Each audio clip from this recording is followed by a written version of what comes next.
여러분, 사랑의 종류를 이야기할 때 에로스 사랑, 남녀 간의 사랑입니다. 스토록의 사랑, 이게 부모와 자식 간의 사랑입니다. 또 필리아 사랑, 이것은 친구 간의 우정, 친구 간의 사랑을 이야기할 때 쓰는 용어입니다. 그리고 아가페 사랑이 있는데, 아가페 사랑은 무조건적인 사랑, 희생적인 사랑을 얘기합니다.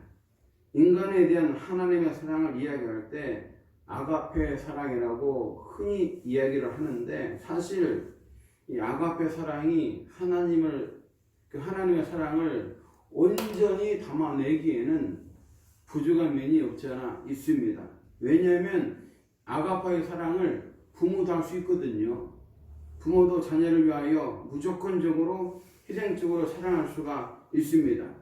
그래서 엄밀한 의미에서 하나님의 사랑은 아가페 사랑보다도 언약적 사랑, 이렇게 얘기를 합니다. 헤세드, 즉 언약적 사랑입니다. 언약적 사랑이란 신랑 신부로서 상호 관계적 사랑을 말하는 거예요. 구체적으로 언약적 사랑이 어떤 사랑일까요? 언약적 사랑은 자신의 전 존재를 주고 전 존재를 받는 그런 사랑을 의미합니다. 언약적 사랑은 무조건 퍼주기만 하는 사랑이 아닙니다. 언약적 사랑은 무조건 베풀기만 하고 희생만 하는 그런 일방적 사랑이 아니라는 사실입니다. 언약적 사랑은 자신의 전 존재를 상대에게 주고 상대로부터 전 존재를 받아내는 그런 사랑을 말하는 거예요. 그 주고받음은 소소한 것을 주고받는 기브 앤 테이크가 아닙니다, 여러분. 언약으로 맺어졌기 때문에 전 존재를 주고 전 존재를 받는 그런 사랑을 말하는 것입니다. 하나님께서는 우리 한 사람 한 사람을 위해서 자신의 전부를 주신 줄로 믿습니다. 아멘. 유일한 독생자 되시는 예수님을 우리를 위하여 십자가에 기꺼이 내어주셨습니다. 아무 죄 없는 예수님을 낳은 사람 살리겠다고, 낳은 사람 사랑하시겠다고 형벌과 진노의 형틀인 십자가에 내어주셨습니다. 성 어거스틴은 매우 중요한 한 가지 사실을 깨달았는데, 예수님께서 사람을 사랑하실 때에 마치 이 세상에서 사랑할 사람이 그 한 사람밖에 없는 것처럼 사랑하셨다라는 것을 깨달았어요. 예수님은 다른 사람을 향해 애정과 사랑을 쏟으실 때에 철저하게 그 한 사람밖에 없는 것처럼, 나은 사람밖에 없는 것처럼 나를 사랑하셨고 나를 위해 십자가에 죽으셨다는 사실을 깨닫게 되었어요. 마치 숲을 보지 못하고 나무만 보는 사람처럼 예수님은 기꺼이 나은 사람 위해서 십자가에 자기 몸을 내어주신 줄로 믿습니다, 여러분. 이보다 큰 사랑이 어디 있어요? 하나님의 사랑은 여러 가지로 정의를 내릴 수 있으나 하나님의 사랑은 가장 잘 표현할 수 있는 그것은 바로 언약적 사랑입니다. 하나님 사랑은 언약적 사랑입니다. 하나님 사랑은 일방적 짝사랑도 아니고 맹목적 사랑도 아닙니다. 하나님은 인격적이시고 감정이 풍성한 그런 하나님이세요. 그래서 하나님은 언약을 맺은 상대가 언약을 파기하고 신뢰를 깨뜨리는, 신뢰를 저버리는 행동을 하게 되면 막 분노가 일어나고 막 질투가 막 일어나는 그런 하나님이세요. 그리고 언약에 기록된 대로 언약 당사자를 징벌하시고 진노하시는 그런 하나님이십니다. 하나님께서 분노하시는 것은 하나님보다 우상을, 소위 물질이나 세상을 더 사랑하기 때문에 분노가 막 일어나는 거예요. 우리가 하나님보다 다른 우상이나 세상을 더 사랑하고 의지하는 것은 성경은 말하냐? 영적 불륜이다, 이렇게 얘기를 해요. 구약 성경에서는 우상 숭배를 종종 불륜이라고 이렇게 비유를 합니다. 이유는 자명하죠. 언약을 맺은 하나님과 이스라엘 백성의 관계가 부부지간으로 성경은 설정을 해놔버렸어요. 그렇게 비유를 합니다. 하나님께서 화를 내고 진노하시고 우리에게 징계하시는 것은 언약을 맺은 상대가 신뢰를 깨뜨리는 행동을 한 거예요. 한눈 팔거나 마음을 딴 데 주거나 외도했을 때에 너무나 그 사람을 사랑하기 때문에 마음속에 뭐가 일어나는 거예요? 시기가 일어나고 막 질투가 불처럼 일어나는 거예요. 그것은 언약의 상대로 너무 사랑하기 때문에 그런 겁니다. 결코 싫을 수도 아니고 사랑하기 때문에 질투가 일어나는 거예요. 질투라는 단어가 히브리어로 칸나라고 합니다. 질투한 하나님은 히브리어로 엘칸나 그렇게 얘기를 해요. 성경에는 하나님 이름을 여러 가지로 얘기를 하는데 여러분 여호와 많이 들어봤잖아요. 엘로힘 많이 들어봤잖아요. 엘샤다이 하나님 얼마나 많이 들어봤습니까? 아도나이 하나님 들어봤잖아요. 또 여호와 이레, 여호와 샬롬, 여호와 니시, 여호와 라파 이런 말이 얼마나 많은지 몰라요. 근데 엘칸나는 이름이 좀 이상해요. 어떤 하나님? 질투하는 하나님. 엘칸나는 하나님이 직접 지으셔갖고 우리에게 알려주신 이름이에요. 이름. 나 질투한 하나님이야. 나 질투한 하나님이야. 그렇게 알려주셨어요. 하나님은 왜 사람들이 좀 달갑게 생각하지 않는 이 부정적인 질투라는 용어를 넣어갖고 자기의 이름을 나는 질투하는 하나님이다 이렇게 이름을 지었을까요? 두 가지 때문에 그래요. 두 가지 때문에. 첫째는 자기 백성을 포기하지 않는 하나님의 사랑 때문에 그런 것입니다. 아가서 8장 6절에 보면 사랑은 죽음같이 강하고 질투는 술같이 잔인하며 불길같이 일어나나니 그 기세가 여호와의 불과 같으니라. 하나님의 질투가 술처럼 지옥처럼 잔인하다 그 말이에요. 하나님의 질투가 일어날 때 그 기세가 마치 불길처럼 일어나는데 수습할 수 없는 여호와의 불과 같다라고 말씀하고 있습니다. 히브리어로 이 질투의 의미는 열렬히 시기하다, 시기로 불태우다 그런 뜻이 있어요. 하나님이 질투의 하나님이 되신 것은 언약을 통해 우리가 뭐가 됐기 때문에 부부관계가 되었기 때문에 그런 거예요. 우리 주님은 우리 뭐가 되시고 신랑 되시고 우리는 그분의 신부가 될 줄로 믿습니다. 여러분. 아멘. 성경 언약 관계를 통해서 우리와 하나님의 관계가 부부관계라고 말씀하고 있습니다. 그래서 하나님과 그 백성이 맺은 언약적 사랑은 전부를 주고 전부를 받는 사랑이에요. 아깝지 않습니다. 여러분. 내 사랑은 아내에게 천부를 주는데 뭐가 아까워요? 내 사랑은 신랑에게 천부를 주는데 뭐가 아깝습니까? 헌신적 사랑을 말하는 거, 충성된 사랑을 말하는 거예요. 아멘. 서로에게 전적으로 충성하는 사랑이 이게 뭐냐? 언약적 사랑이에요. 하나님께서는 우리에게 자신의 천존재, 천부를 주셔서 사랑하셨는데 우리는 하나님 그렇게 사랑하지 못해요. 그래서 하나님이 질투하는 거예요. 우리도 하나 우리에게 100% 줬던 것처럼 우리도 그 마음을 100% 줘야 되는데 10%, 20%밖에 못 드리는 거야. 80%, 90% 어디가 있어? 다 물질에 가 있고 세상 일락에 가 있고 내가 좋아하는 것에 가 있는 거예요. 하나님보다 물질에, 하나님보다 세상 즐거움에 더 눈이 가고 더 마음이 가기 때문에 하나님의 질투가 폭발하는 거예요. 우리 그렇잖아요. 하나님 사랑한다라고 입술로는 고백하는데 우리 마음은 딴 데 가 있고 우리 눈은 딴 데 가 있는 거예요. 우리는 항상 외도를 합니다. 항상 우리는 불륜을 저질러요. 이것 때문에 하나님의 질투가 불타올라가고 우리에게 징계가 쏟아지고 하나님의 진노가 쏟아지게 되는 거예요. 하나님께서 우리에게 징계를 하시고 진노하시는 것은 내가 너를 포기할 수 없다라는 뜻이 있는 거예요. 여러분, 우리의 구원이 안전한 것은, 우리의 구원이 절대적으로 안전한 것은 우리를 향한 하나님의 질투 때문인 줄 믿습니다. 여러분. 아멘. 질투하지 않는 건 포기했다 그 얘기지. 더 이상 관심 없어 너와 나는 끝이야 그런 뜻이. 하나님께서는 나를 너무 사랑하시기 때문에 내가 신뢰를 저버리는 행동을 했을 때 하나님은 질투하시고 막 시기가 막 불타오르는 거예요. 포기했으면 질투할 이유가 없어요. 징계할 이유도 없고 진노할 이유도 없습니다. 그러나 나를 너무나 사랑하기 때문에 포기할 수 없기 때문에 뭐가 여러분 일어나는 거예요? 질투가 일어나는 거예요. 사랑하는 남녀가 사랑으로 결혼하여 생활하다가 결혼할 때 맹세했던 서약을 깨뜨리고 불륜과 같은 신뢰를 저버리는 행동을 하게 되면 어떡합니까? 그냥 아주 아쉬움없이 그냥 갈라서 버리는 거예요. 완전히 뭐가 됩니까? 남남이 되어버립니다. 완전히 남남이 되어버리면 더 이상 질투 같은 거 하지 않습니다. 더 이상 질투하지 않는다고 하는 것은 상대를 이미 포기했다, 마음에 지웠다, 그런 뜻이에요. 더 이상 사랑하지 않기 때문에 질투가 일어날 일이 없어요. 그러나 언약적 사랑은 그렇지 않다라는 사실입니다. 언약적 사랑은 포기하는 사랑도 아니고 갈라서는 사랑도 아니에요.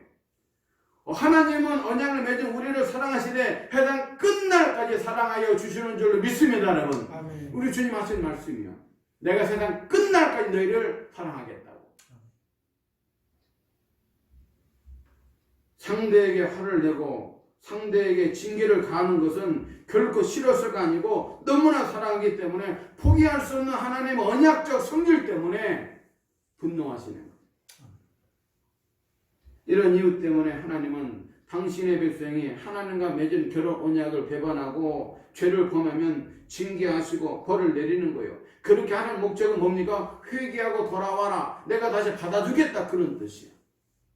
내가 받아주겠다. 돌아오면 언제든지 다시 받아주고 회복시켜 주겠다라는 거예요.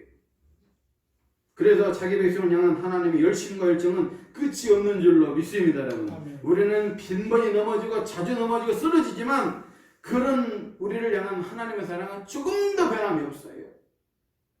그래서 영어 성경 NIV에서는 이 언약적 사랑을 뭐라 말하냐? 견고한 사랑이다.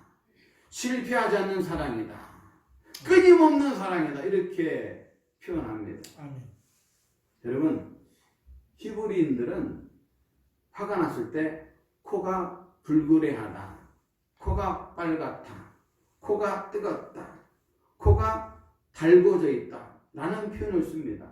히브리어로 코는 아프라고 하는데 분노, 화를 뜻합니다. 그래서 히브리어로 코가 짧은 사람은 화를 잘 내는 사람. 여러분들은 코가 짧아요, 길어요? 코가 짧은 사람은 그냥 막 얼마나 신경질을 잘 내고 얼마나 화를 잘 내는지 몰라. 그냥 조금만 건드려 화를 내. 조금만 건드려도. 응? 반면에 코가 긴 사람은 여간해서 화를 안 내요. 그러니까 코가 짧은 사람이 돼야 돼. 코가 긴 사람이 돼야 돼. 코가 긴 사람이 돼야 돼. 응? 화를 잘 내는 사람은 하나님의 의를 이룰 수 없다라고 말씀하고 있잖아요. 출애굽기 34장 6절에 하나님께서 자신을 가리켜 노하기를 더디하는 하나님, 나는 노하기를 더디하는 하나님이다 이렇게 표현하고 있어요. 문자를 표현하면 나는 코가 짧다 길다, 나는 코가 길다 그런 뜻이야. 나는 웬만하면 화를 안 낸다 그런 뜻이야. 이렇게 노하기를 더디하시는 하나님께서, 코가 긴 하나님께서 자기 백성에게 징계하고 진노하시는 것은 그만큼 그 백성을 끔찍하게 사랑한다는 얘기예요. 난 너를 포기할 수 없어. 아멘. 내가 너를 끝까지 붙들고 간다. 그런 뜻이 숨어 있는 거예요. 여러분과 제가 아직도 여기 살아있는 것은 하나님의 코가 길기 때문인 줄로 믿습니다, 여러분. 아멘. 하나님의 코가 짧아서 우리는 다 끝났어. 어떻게 살아있어? 코가 긴 하나님을 찬양합니다. 할렐루야. 아멘. 둘째로 하나님의 질투는 자기 백성을 향한 하나님의 강렬한 사랑을 의미합니다. 히브리어로 질투 칸나는 하나님의 강렬한 사랑을 말하는데 이 구약 성경에 나오는 하나님의 질투는 거의 다 우상 숭배와 관련해서 기록되어 있어요. 우상 숭배는 뭡니까? 영적 배교, 간음 행위, 불륜이라고 말합니다. 우상 숭배 행위는 마땅히 걸어가야 할 길을 벗어나가고 다른 길을 가는 거예요. 부부간의 길을 걸어가야 되는데 다른 길을 가는 게 불륜이고 영적 배도예요. 우상 숭배라는 배도는 단순히 종교적 행위에만 국한되는 게 아니에요. 여러분, 단순히 옛날 사람들처럼 뭡니까? 돌이나 나무로 막 형상을 만들어 놓고 거기다 막 싹싹 빌고 절하고 그게 우상 숭배, 그렇게 우상 숭배 해가지고 여러분 옛날에는 하나님의 막 심기를 불편하게 했잖아요. 근데 현대를 살아가는 오늘날의 사람들은 우상 숭배를 교묘하게 합니다. 교묘하게. 오늘날 여러분 우상을 깎아갖고 거기다 막 빌고 여러분 한 거 봤어요? 거기다 절하는 거 봤어요? 그렇지 않습니다. 오늘날 우상 뭡니까? 물질이 우상이에요. 성공이 우상이고 내 경험이 우상이고 내 지식이 우상이에요. 하나님을 배제한 모든 것들은 다 뭡니까? 우상이란 말이에요. 사람들은 물질이 나를 채워주고 나를 세워주고 나를 높여준다고 착각하고 있어요. 그런 것들이 채워지고 그런 것에 충족되면 나는 뭐 성공한 사람이다 말하지만은 어리석은 인생이 있죠. 이 물질이 많아지면 우리에게 어떤 생각되냐면 하나님으로부터 독립이다. 다 그런 건 아니지만 물질이 많아지면 하나님을 떠나버려요. 기도하잖아요. 예배드리지 않습니다. 왜냐? 하나님과 우상이 더 좋거든. 결국에는 하나님도 필요 없어라는 자리까지 나아가게 되는 게 물질의 자리. 그러므로 돈이나 지혜나 명예나 이 학벌이라는 것이 무엄하게도 하나님을 대적하는 호적수로 등장하게 되는 거예요. 하나님께서 그런 우상 행위들 앞에 하나님 어떻게 하는 거예요? 질투하시고 진노하시는 거예요. 신명기 4장 24절. 내 하나님 여호와는 소멸하는 불이시요 질투하시는 하나님이시요. 신명기 6장 15절. 너희 중에 계신 너희 하나님 여호와는 질투하는 하나님이신지요. 하나님 언제 분노하십니까? 말할 것도 없이 우리가 하나님 외에 다른 것들을 더 사랑할 때 분노하시는 거예요. 신랑은 결혼했으면 신부만 바라보고 살아야 되고 신부는 결혼했으면 신랑만 바라보고 살아야 돼요. 그것이 언약을 맺은 두 사람의 근본 불이기 때문에 그렇습니다. 언약 백성 됨의 근본은 한 분 하나님만 섬기고 그분만을 따르겠다라는 결단이거든요. 이것은 마치 결혼식장에서 신랑 신부에게 주례자가 음성하게 서약하는데 여러분 결혼 서약문 들어봤죠? 뭐라고 합니까? 건강할 때나 병들었을 때나 잘 살 때나 가난할 때나 비가 올 때나 햇빛 비칠 때나 마침내 죽음이 이 두 사람을 갈아 놓을 때까지 사랑하겠습니까? 라고 물어봐요. 그 신랑이 뭐라고 해요? 예 라고 대답합니다.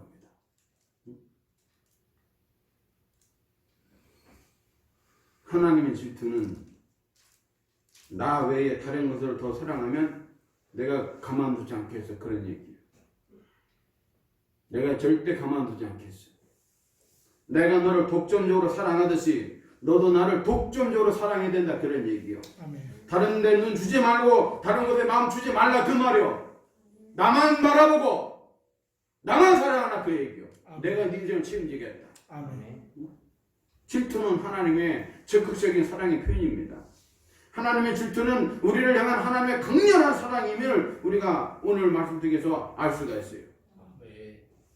우리를 너무도 사랑하기 때문에 우리가 세상에 한눈 팔거나 신뢰를 저버려 행동했을 때 하나님의 질투가 불타올라갖고 우리를 덮쳐버리는 거예요.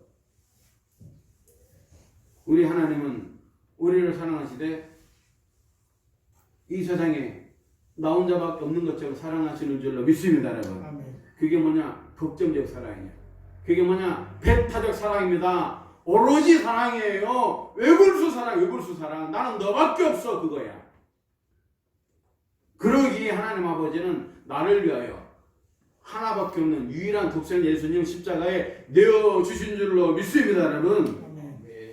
때문에 하나님 우리에게 뭘 요구하냐? 내가 너를 100% 주어서 독점적으로 사랑했듯이 너도 나를 어떻게 사랑하라? 독점적으로 나를 사랑하라 그 말이야. 다른 데 눈길 주지 말고 내가 물질, 건강, 일 모든 걸 책임져 줄 테니까 나만 바라보고 살아라 그런 얘기예요. 여러분 하나님과 나 사이에 그 어떤 사랑의 이물질이 자리 잡을 수 없어요. 하나님 우리가 오로지 하나님만 사랑하기를 원하십니다. 외골수 사랑하기 원하세요. 사랑은 질투입니다. 질투 없는 사랑은 사랑이 아니다. 질투가 클수록 사랑은 큰 거예요. 언약 백성을 질투하기까지 사랑하시는 하나님 사랑이 뭐라고요? 언약적 사랑입니다. 하나님께서 자기 백성에 질투하시는 것은 우리를 향한 하나님의 사랑이 나눌 수 없다 그 말이에요. 내가 너에게 사랑 베푸는데 이 사랑을 다른 어떤 존재에 나눌 수 없다고 말. 공유할 수 없다. 오직 자기 백성에만 쏟아붓는 거예요. 그런 것처럼 우리들도 하나님을 향한 사랑을 오로지 하나님께만 드려야 될 줄로 믿습니다, 여러분. 아멘. 우리가 예배를 드릴 때도 전심으로 예배를 드리고 헌금을 드릴 때도 내 모든 걸 드리는 것처럼 전심으로 드려야 되는 거예요. 그 이유는 하나님께서 나에게 전부를 바쳤던 것처럼 우리들도 전부를 바치는 마음가짐으로 우리 하나님께 나아가야 되고 섬겨야 되는 줄로 믿습니다. 아멘. 여러분, 해바라기 왜 해바라기예요? 해바라기는 동쪽에도 해가 뜨고 서쪽에 해가 질 때까지 따라갑니다. 고개를 돌리고 쭉 따라가요. 우리는 어떤 존재가 돼야 돼? 주만 따라가는, 주만 바라보는 주바라기가 되어야 될 줄로 믿습니다, 여러분. 네. 신명기 6장 5절 너는 마음을 다하고 성품을 다하고 힘을 다하여 네 하나님 여호와를 어떻게 하라? 사랑하라. 예수님도 말씀하시기를 마태복음 22장 37절에서 예수께서 가라사대 내 마음을 다하고 목숨을 다하고 뜻을 다하여 주 너희 하나님을 어떻게 하라? 사랑하라.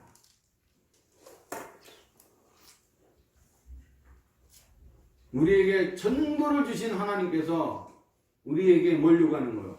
전부를 요구하시는 거예요. 우리에게 전부를 주셨기 때문에 그렇습니다. 이게 뭐라고요? 언약적 사랑입니다. 그래서 나를 향한 하나님의 질투를 아는 사람은 우상 숭배한다 안 한다? 우상 숭배할 수가 없어요. 나를 향한 하나님의 질투를 아는 사람은 해당과 타협한다 안 한다? 타협할 수 없다고 말이에요. 나를 향한 하나님의 질투를 아는 사람은 마음을 다하고 목숨을 다하고 뜻을 다하여 우리 하나님 여호와를 사랑하게 되는 거예요. 아멘. 오늘도 하나님은 그런 사람을 찾으세요. 아멘. 하나님께서 자신의 전부를 주면서 나를 사랑해 주셨던 것처럼 자신의 전부를 들여 하나님을 사랑하고 헌신하는 그런 사람을 찾으시는 줄로 믿습니다, 여러분. 아멘. 우리 예배를 어떻게 드려야 되겠습니까? 헌금을 어떻게 드려야 되겠습니까? 봉사와 충성을 어떻게 해야 되겠습니까? 마음을 다하여, 힘을 다하여, 뜻을 다하여 해야 될 줄로 믿습니다, 여러분. 아멘. 그런 하나님 받으시는 거예요. 그런 걸 기뻐하시고 그런 자에게 하나님이 무한한 복락과 은혜를 베풀어 주시는 줄로 믿습니다, 여러분. 아멘.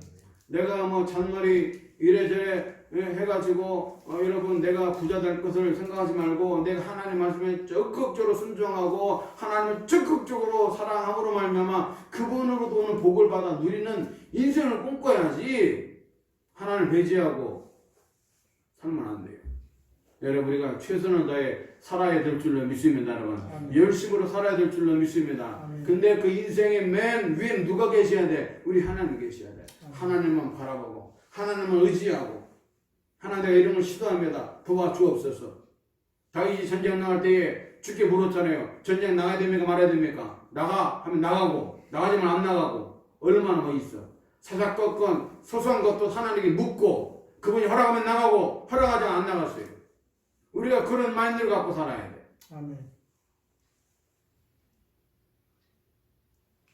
다윗이 얼마나 주님을 사랑했던지 너는 내 맘에 꼭 든다. 내 맘에 꼭 들어. 오늘 이 시간 하나님을 찾는 오로지 하나님만 사랑하는 그런 축복의 신앙의 주인공 되시기를 주님의 이름으로 간절히 축원합니다.